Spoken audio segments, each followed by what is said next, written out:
These boys place a board eraser on the door so that when someone enters the classroom, it falls on their head.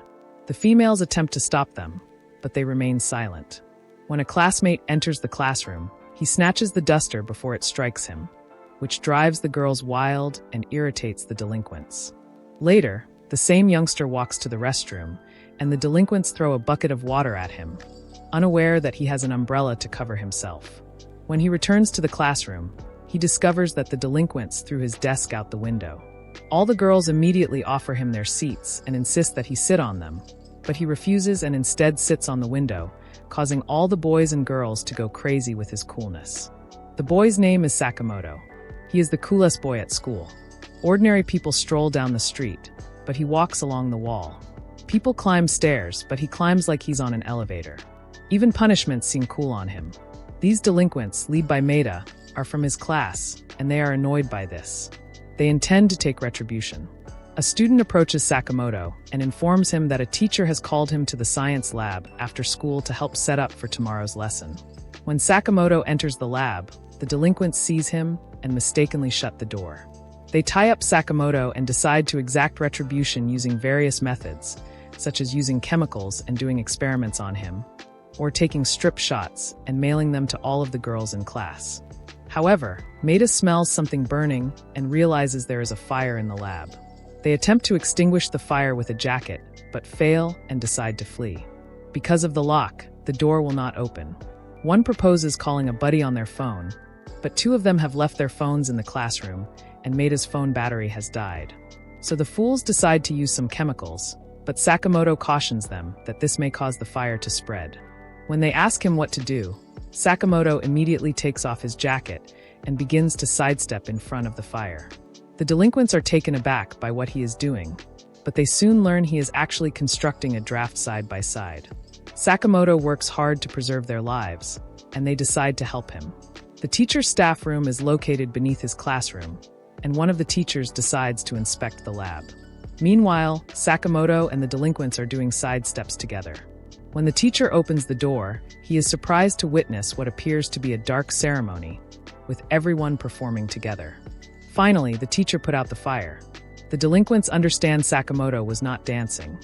He was attempting to make noise so that a teacher from the staff room would come to investigate.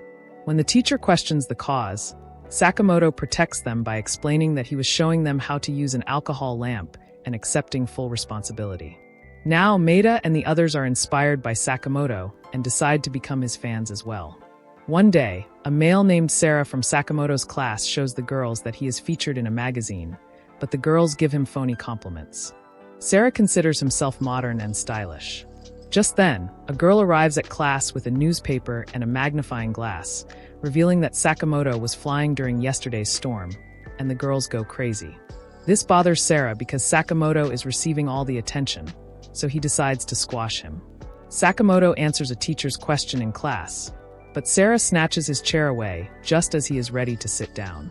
Sakamoto doesn't fall and instead sits in midair. Later, in sports class, Sakamoto dodges every ball thrown by Sarah. Sarah goes to drink water after class, but the tap splashes him since it is being repaired. Just then, he notices Sakamoto approaching to drink water and immediately removes the under repair sign. Sakamoto also gets splashed on the face, but it looks good on him, and all the females clap for him. Later in class, a hornet enters the room, and everyone begins shrieking. The girls rush out of the classroom and close the door, locking all of the boys inside. Everyone runs for their life. Suddenly, the teacher instructs everyone to remove their garments since hornets prefer black moving objects. He explains that he was once assaulted by a gigantic hornet in the United States, nearly killing him. Everyone immediately removes their clothing, and the girls go crazy. Sarah mocks and laughs at the other lads.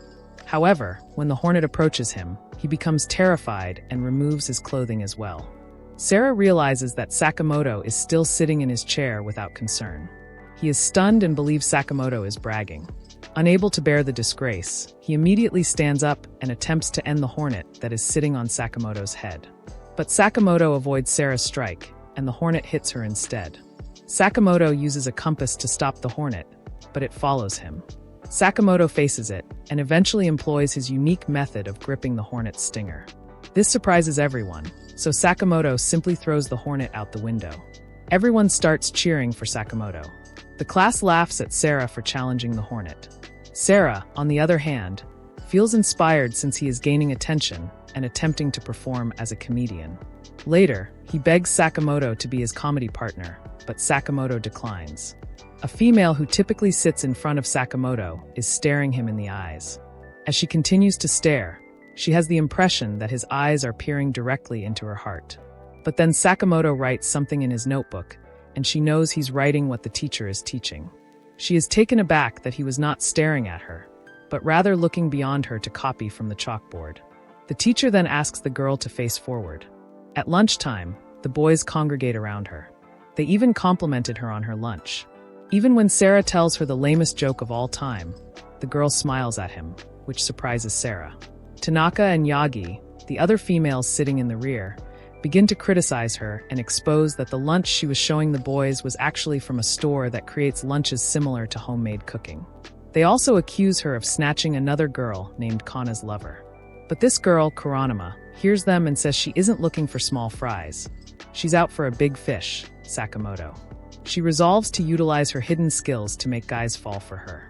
During a self-study session, she employs tactic number 1. Invade the opponent's personal space and sit on his left side. Most people use their right hand, which forms a barrier between the two. But she is taken aback when she sees Sakamoto writing with both hands and is unsure whether side is the wall. She ends up sitting in front of him, which Tanaka and Yagi laugh at. She now attempts approach number 2, addressing the opponent by his first name. But when she tries to inspect Sakamoto's paper, she sees that he has covered it. She asks him directly. Sakamoto informs her that his full name is actually Sakamoto, which the girls interpret as another rejection. She now moves on to the third technique, copying her opponent's movements. When she sees Sakamoto holding a scale, she also holds one, but she cannot equal his style. Kuranuma grows fatigued and resolves to employ tactic 4. If push comes to shove, push back. She leaves the classroom, but Sakamoto does not follow her. This astounds her, as she cannot think a man would not fall for her tricks. Just then, she discovers another strategy in her book. She returns to class and recommends to Sakamoto, who is seated on the back lockers, that they play Kokurisan together. In this strategy, number 5, her purpose is to share an exciting experience while making it appear romantic. Kokurisan is a fortune-telling game in which you create a sheet with the words yes, no, sure, and hiragana letters. Hiragana letters are simple Japanese syllable characters such as ya, ta, and ku, with a tori, a Japanese shrine gate emblem, placed on top. You set a coin on the tori, everyone carefully touches it, asks a question, and the coin moves to letters, yes or no, to indicate the answer. Tanaka and Yagi hear this and seek to join her. Kuranuma is surprised, wondering where these hyenas came from. But she cannot lose her calm in front of Sakamoto, so she agrees to let them join. In her thoughts, however, she tells them to leave. Sakamoto also agrees, telling them that he will simply observe from there. Tanaka begins the game by asking Sakamoto if the book he is reading belongs to Kuranuma. Kuranuma believes the females are attempting to insult her in front of Sakamoto. They attempt to compel a yes, but Kuranuma forces a no and wins this round. Yagi asks Kokurisan if Kuranuma is A. This time, Kuranuma uses all of her strength since she cannot accept the response yes. She forces it to say no again and wins the round. It's her time now, and she wants to know who Sakamoto likes. Now, all three attempt to place the coin on the hiragana letters to form their own names, but the coin flips and falls to the ground. All three are taken aback, and Tanaka adds that if the coin does not land, the spirit will torment them. Suddenly, they realize Sakamoto is being possessed by a spirit. When they begin pleading for Sakamoto's return, the spirit instructs them to quickly present her with a 6-foot-high torii gate, with both the front and back sides preferred. She gives them just 20 minutes. At first, they believe it is impossible. However, when she discloses that otherwise, she will transport Sakamoto's body to the mountains, all three are taken aback. Tanaka suggests stacking desks in the shape of a torii. Kuranuma acts like an elite and claims she has never carried anything heavier than a chair. Tanaka and Yagi confront her, asking if she is happy with Sakamoto being taken away. Kuranuma realizes her error as they construct the torii themselves. She simply watches from the sidelines until a chair is poised to crash on Yagi. Kiranuma saves her and decides to help, but only for Sakamoto. Finally, they complete the tori. Sakamoto moves away from one of the desks, and the spirit departs his body. The females become pleased and emotional, and they all form friendships. Sakamoto was also demonstrating a technique from Kiranuma's book. This entire charade was simply to test the strategy that would make them buddies, which was ultimately successful. One day, Sakamoto assists one of his students, Kubota, with his studying. When Kubota's mother arrives with tea and sweets, they hear her footsteps and Sakamoto quickly hides. When she enters, she claims to have heard Sakamoto's voice, but Kubota explains that he was merely chatting to himself. His mother proposes that he invite Sakamoto over again. Actually, Kubota's mother is yearning for Sakamoto. It all began 2 weeks earlier, when Sakamoto received full marks on all tests.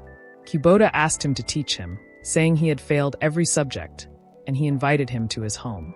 Sakamoto entered and welcomed his mother like a good gentleman. She couldn't control her emotions and fell in love with him right away. She then congratulated him on everything, including recording him while he tutored Kubota and cooking delicious food for him. She even purchased a 10,000 yen facial massager to enhance her beauty. Kubota revealed everything to Sakamoto and requested him to hide from his mother whenever she entered his room. After she leaves, they resume studying, but Kubota realizes he forgot his textbook at school.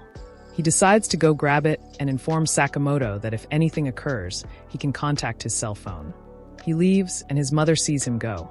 Just as he walks out, she opens the shoe locker, sees Sakamoto's shoes, and understands he is still in the house. She begins searching, enters Kubota's room, and searches under the bed. But Sakamoto has already left the bed and is lurking on the ceiling like a spider. He hurriedly leaves and hides in another room. Kubota's mother rushes in and looks everywhere, but Sakamoto is under the table. Suddenly, she hears a noise near the curtains and opens them, believing he is behind them. She continues to pursue Sakamoto, but he manages to hide in the most unlikely places, like the carpet and washing machine. She hears a noise in the bathroom and goes to investigate, but Sakamoto is hiding under the bathtub cover. Sakamoto's phone rings as she exits the bathroom, and she hurries back, but Sakamoto escapes through the shower once more. When she gets out, she sees wet footprints and follows them to the balcony. She sees a rope of bound garments and is disappointed, believing he has escaped, but Sakamoto is actually hiding close behind her. Later, she listens to a CD of her drama and experiences weird sensations, like if her heart is burning. Sakamoto hears this from behind the curtain and determines to resolve the situation. Sakamoto appeared quickly behind the TV mirror. Just then, Kubota returns and runs to the TV room after hearing his mother's voice on the phone. However, Sakamoto now maintains that he is not a real person, but rather an imaginary vision of her perfect man created by watching too much romance drama. Kubota's mother believes this and bursts into tears, stating she never imagined one-sided love could be so painful. By the way, I am more concerned about Kubota's father. Kakuta-sensei waits at the main school gate to seal it, preventing late pupils from entering, but one student consistently arrives late. Today, as the bell rings, Kakuta-sensei immediately begins to seal the gate. But then Sakamoto appears, brandishing a bamboo stick. Kakuta-sensei notices the stick in Sakamoto's hand and realizes he will use it to jump over the barrier. So he goes to Sakamoto's position and blocks him. But Sakamoto just drives the bamboo into the ground and enters through the entrance, leaving Kakuta-sensei stunned. Later, in the staff room, Kakuta-sensei becomes concerned because Sakamoto arrives at the last minute every morning, and he begins to suspect Sakamoto is messing with him. A female instructor informs him that some kids have been standing behind the school building, breaking school rules, and requests that Kakuta-sensei discipline them. He immediately stands up and walks behind the building, finally seeing an opportunity to chastise Sakamoto, as even the most intelligent student may break 1 or 2 regulations. When he comes, he observes Sakamoto, Maeda, and his other 2 pals discussing a plan, which he guesses is about smoking. The 4 of them move behind the wall, and Kakuta-sensei detects smoke seeping out. He rushes there, only to discover that they are competing to create soap bubbles. Maeda and his friends were so impressed by Sakamoto's brilliant concept that they gave up smoking and began producing bubbles instead. Following this, Kakuta-sensei decides to keep an eye on Sakamoto for an opportunity. While passing, he finds boys in the class playing with brooms instead of cleaning, and Sakamoto is doing the same. M-chan intervenes just as he is ready to confront him, telling him to keep a tight eye on things. Kakuta-sensei discovers Sakamoto is cleaning the ceiling, and his movements like a ballet as he dodges every particle of dust. Following this, Kakuta-sensei returns to the staff room, contemplating how to discipline Sakamoto. He suddenly realizes that his next class is Sakamoto's, so he goes there. Just before entering, he notices a group of students staring at something on the ground, but he ignores them and calls everyone inside. While speaking about sexual traits, Kakuta-sensei notes that the students are entirely silent. Even Maeda is paying close attention. Suddenly, he hears a sound and believes someone's phone is calling, but no one answers. He tells the students that if it rings again, he will seize it. When Kakuta-sensei looks at Sakamoto, he notices him seated gracefully on his desk, almost as if he were acting in a dinner play. He realizes he can't chastise Sakamoto since he is truly paying attention. But then Sakamoto takes a plate of rice from his desk. Kakuta-sensei is astonished that Sakamoto does not have a side dish, and he is concerned that this would upset his stomach. But then he realizes Sakamoto is actually eating in the middle of class. Kakuta-sensei considers this ethically reprehensible and believes this is his final opportunity to chastise Sakamoto. Still, he is taken aback by Sakamoto's peaceful eating style, as if the health class is only a side dish. Sakamoto takes a bite, and Kakuta-sensei immediately orders him to go stand in the hall. Sakamoto stands up, thanks Kakuta-sensei graciously, and exits the classroom. The kids begin murmuring, and Kakuta-sensei is pleased that he was finally able to rebuke Sakamoto. However, after a few moments, he becomes nervous and decides to peek at him. When he gets outside, he realizes Sakamoto is feeding chewed rice to the injured bird that the schoolchildren had been observing earlier. This touches Kakuta-sensei's heart. He knows Sakamoto purposefully provoked him so he could save the dying sparrow, and he regrets his previous actions. The next day, Sakamoto arrives at the last minute. This time, Kakuta-sensei maintains calm and chooses to give him a few extra minutes. Still, Sakamoto makes his entry in the most beautiful, classical manner. One day, a blonde-haired boy walks down the corridor, and his gang members congratulate his hair and clothing. While walking, they notice a bunch of girls waiting for someone. Hayabusa, the boss, asks his group why. Before anyone can respond, Sakamoto enters from the corridor, and the females go crazy. Hayabusa's right-hand guy feels terrified at the sight of Sakamoto due to his previous relationship with him. This surprised Hayabusa. The first-year students in the group further explain that Sakamoto is already well-known among them, and that he always accomplishes things in an unusual way. After hearing this and watching his right-hand man shiver at the mention of Sakamoto's name, Hayabusa resolves to face him. Meanwhile, in class, Sakamoto is having a typical talk with Kubota, who is considering getting a new haircut. Sarah also shows up and attempts to make everyone laugh. Hayabusa then enters the classroom, scaring the lads while attracting the girls. When Hayabusa approaches and glares at Sakamoto, Maeda and his buddies know him as the school's most notorious delinquent. Hayabusa demands that Sakamoto lend him his face. Sakamoto responds calmly by pulling out some oil clay, pressing his face into it, handing the imprint to Hayabusa, and politely asking him to return it by the third period tomorrow since he needs it for art class. Hayabusa is stunned. Sakamoto literally gave him his face. At this point, the girls observe Hayabusa clutching the clay face mask. Knowing they could replicate it with wax or plastic, they rush at him to get it. Hayabusa dodges the girls' assaults, supposing Sakamoto had covertly signaled them to attack. Even Kuranuma delivers a strong punch, making Hayabusa understand Sakamoto is no ordinary opponent. Frustrated, Hayabusa crushes the clay with his fist, steps on it, rendering it useless, and challenges Sakamoto to meet him by the riverbed after school. When Hayabusa leaves, Kubota asks Sakamoto what he plans to do, but Sakamoto merely says he has cleaning duties after class and cannot leave. Hayabusa's group hears this and plans to give him a reason to turn up. They steal Sakamoto's shoes while he walks to the restroom. When Sakamoto returns, he discovers a note scribbled on the floor. Hayabusa is calling him, and if he wants his shoes back, he must go to the riverbank. Instead of panicking, Sakamoto calmly grabs a marker, paints a shoe pattern on his socks, and walks down the corridor without being chastised by the teachers. Later, in class, Makin and Kana attempt to hang a poster and ask Sakamoto for assistance with the scale. One of Hayabusa's gang members snatches Sakamoto's scale and leaves an additional note. But Sakamoto observes Kakuta-sensei going by and uses his own hair as a measuring tool to hang the poster precisely. Later, the delinquents devise another plot, but are thwarted when they spot Kubota walking by. When Sakamoto returns with a plastic bag on his back, Kubota suddenly appears bald, claiming it is his new haircut. When Sakamoto truly tells him it suits him, Kubota breaks down in tears, admitting the haircut damaged his feelings. Sakamoto discovers an additional phrase scrawled on his head. He grabs the plastic bag, makes a wig for his friend, and then leaves to confront Hayabusa. Finally, Sakamoto reaches the riverbed.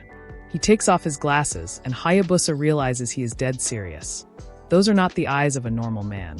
Just as Hayabusa is about to hit, a police officer steps in, telling them that fighting is banned. Sakamoto calmly explains that they weren't fighting, but rather playing Hansumo. Hayabusa's group soon agrees and explains that it is a game in which players strive to push each other with only their hands and lose if they move their feet. The cop is doubtful, but he agrees to sit and watch the match. To avoid difficulties, Hayabusa and Sakamoto must now play Hansumo in front of the policeman. Hayabusa recognizes Sakamoto's solemn demeanor and decides to crush him in the game. However, as he attempts the first push, Sakamoto deflects it immediately, forcing Hayabusa to fight to maintain balance. The policeman remarks that Sakamoto is dead serious, and that the motion was a ruse to defeat his opponent. Hayabusa becomes serious as well. Both engage in a fierce one-on-one match, pressing the other's hands. Sakamoto maintains calm in defense before abruptly spinning his hands like a helicopter. As the rain falls, the match becomes more intense. During the fight, Hayabusa's group attempts to trip Sakamoto from behind, but Hayabusa prevents them. Sakamoto employs his secret method, standing antenna, by extending one hand into the air. To everyone watching, it appears like he is calling lightning to hit Hayabusa. However, Hayabusa refuses to give up, fighting until he is exhausted. His gang members regret their conduct and admit that they angered Sakamoto by stealing his stuff. That is why he seems so serious. Thank you for watching to this point. For the anime name, check the comment section. For part 2 and more interesting anime recaps. Don't forget to like and subscribe. We got other anime recaps for you. Check our playlist or choose a video. Thanks again for watching.